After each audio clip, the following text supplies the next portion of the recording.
দোয়া পড়ার পরে যদি কেউ সকালে পড়ে রাত্রের আগে মারা যায় জান্নাতে চলে যাবে, রাতে পড়ে সকালের আগে ইন্তেকাল করলে জান্নাতে চলে যাবে। আমি ইস্তেগফারের আপনাদেরকে 2-3টা দোয়া শিখাই দেই আগে ছোট্ট করে।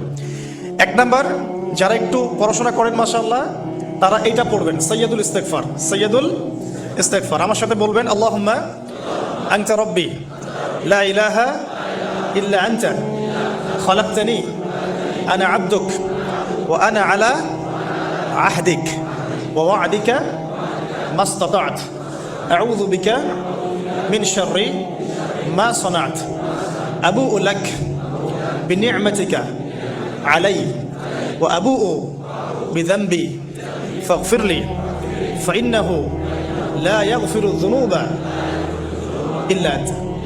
এই যে আমরা গত লেকচারে বলেছিলাম যে আমাদের ইবাদতগুলো অন্তঃসার শূন্য হয়ে যাচ্ছে এই কারণে, বিকজ আমরা অর্থটা বুঝি না।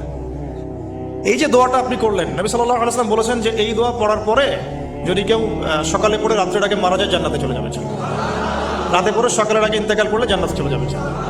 তো কি পড়লাম? আল্লাহ পাক বলছেন, নবী সাল্লাল্লাহু আলাইহি ওয়াসাল্লাম বলছেন, আল্লাহুম্মা হে আল্লাহ আনতা রাব্বি, আল্লাহ তুমি আমার রব, খালাকতানি তুমি আমাকে সৃষ্টি করেছো, আনা আবদুক আমি তোমার বান্দা, ওয়া আনা আলা আহদিকা আমি তোমার সাথে যে অঙ্গীকার করেছি এর উপরে আছি, মাস্তাতা'তু থাকার চেষ্টা করছি, আমি সাধ্যমতো থাকার চেষ্টা করছি, আবু'ু লাকা বিনি'মাতিকা আলাই আমার উপরে আমার যে উপরে তুমি যে নিয়ামত দিয়েছো আল্লাহ এগুলো আমি স্বীকার করছি।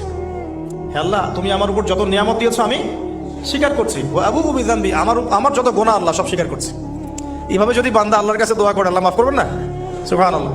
ফাগফিরলি আল্লাহ আপনি আমাকে মাফ করুন, ফাইন্নাহু লা ইয়াগফিরু যুনুবা ইল্লা আনতা কারণ আপনি ছাড়া যুনুব কেউ ক্ষমা করতে পারেন। ব্যাস এইভাবে বুঝে বুঝে, এটা যদি না পড়েন অ্যাটলিস্ট এতটুকু, আস্তাগফিরুল্লাহাল্লাযী লা ইলাহা ইল্লা হুয়াল হাইয়ুল কাইয়্যুম ওয়া আতুবু ইলাইহি, এইটুকু। আর এটাও যদি না পড়েন, না পড়াটা একটু লজ্জার যদিও বা, তাও যদি না পড়েন তাহলে বলবেন আস্তাগফিরুল্লাহ ওয়া আতুবু ইলাইহি, আস্তাগফিরুল্লাহ ওয়া আতুবু ইলাইহি। আসুন তাহলে আমরা কাজগুলো পেয়ে গেলাম। এখন আসুন আমরা কেন রোজা রাখছি। নবী করিম সাল্লাল্লাহু আলাইহি ওয়াসাল্লাম এখানে উদ্দেশ্যটা বলছেন, এই দিনে কি করা হয়েছে?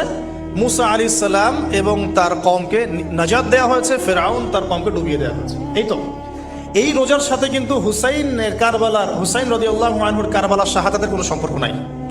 এটা একটা আকীদা পরিষ্কার করে নেবেন। হুসাইন রাদিয়াল্লাহু আনহুর কারবালার ঘটনা হয়েছে নবী সাল্লাল্লাহু আলাইহি ওয়াসাল্লামের ইন্তেকালের 60 বছর পরে। শরীয়ত ক্লোজ হয়ে গেছে না নবী সাল্লাল্লাহু আলাইহি ওয়াসাল্লাম ইন্তেকালের সাথে সাথে, নাকি আরো শরীয়ত আসবে? তো শরীয়তের কোনো নতুন বিধান কি এরপরেও চালু করা যাবে? এই দিনে অনেক ঘটনা ঘটেছে, এই ঘটনাগুলোর সম্পর্কে কিছু দুর্বল বর্ণনা আছে বিধায় আমি বলছি না পাবলিকলি।